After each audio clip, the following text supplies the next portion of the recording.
بە بڕیارێکی ئەنجومەنی وەزیرانی هەرێم 195 فەرمانبەری گرێبەستی شارەوانی سلێمانی کە تەمەنیان گەیشتوتە 6 ساڵ و خزمەتەکانیان لە 15 ساڵ کەمترە لە کارەکانیان دوور خرانەوە بێ ئەوەی خانەنشین بکرێن.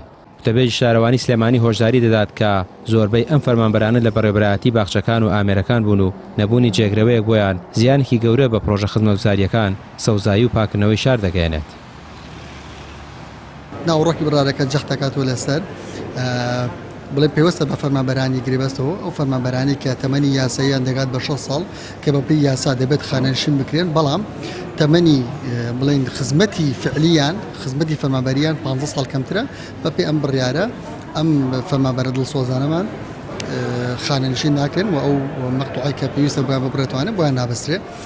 وەکو سەرۆکاتی شارەوانی سلێمانی ئێمە 195 فەرمانبەرمان ئەم برارە دەیانگرێتوانێ ئەم فەرمانبەرانە لە ناو سەرۆکاتی لە بەشە جیاوازەکان و بەڕێوەبەرایەتیەکانمانە وەکو بەشی خزمەتگوزاری، بەشی ئاوەڕۆ، بەشی ئامێرەکان و بەشی زیادەڕێیمان لەگەڵشیدا بەڕێوەبەرایەتی باخچەکانی سلێمانی کە پشکی شێری لەم برارە بەردەکەوێت 128 فەرمانبەریان دەیگرێتەوە. بەداخەوە فەرمانبەری دیکەمان خانەنشین دەبن ئەمەواکە ڕێژیمی لاکمان کەم بێتوانێ. ئەم بڕیارەش خۆی بۆ خۆی کە 195 فەرمانبەری دیکەمان لێدا ئەڕێل بەدڵنیاییەوە ئەمە گرفتێکی زۆر گەورە بۆ ئاسی پێشکەشکردنی خزمەتگوزاریەکانمان دروست دەکات. هەڵبەت چالاکانی بواری مافەکانی کرێکاران جەخت دەکەنەوە کە کێشەی سەرەکی لە یاساکاندا هەیە و پێویستە حکومەت جیاوازی لە نێوان گرێبەست و هەمیشەییدا نەکات و پاداشتی کۆتایی خزمەت و مافی خانەنشینیان بە یاسا بۆ دابین بکات.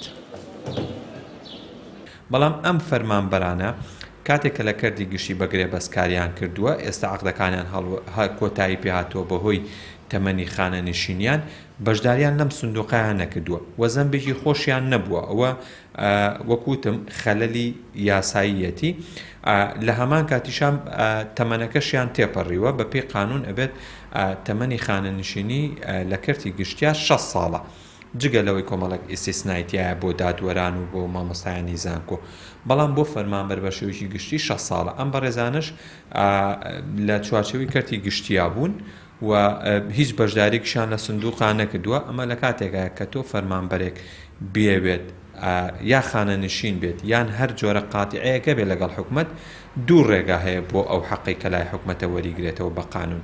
یەکەمینیان خانەنشین بێت کە مەرجەکانی تایەتی، دووەمینیان ئەگەر هات و خانەنشین نەبوو مەرجی ئەمانەتیا بەدینا و پاداشی کۆتایی خزمەتەکەی وەرگێت.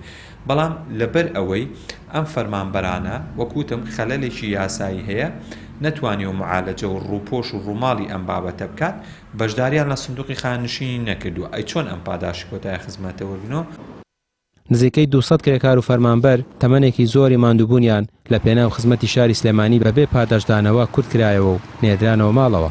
دەبێت کۆتایی تەمەنیان بەبێ هیچ پاداشێک لە ماڵەوە بەڕێ بکەن، چونکە ئەوانەی تەنانەت 14 ساڵ و 11 مانگیش خزمەتیان هەبێت لە مافی خانەنشینی بێبەش دەکرێن. ڕامیار عوسمان کەناڵی پێیان سلێمانی.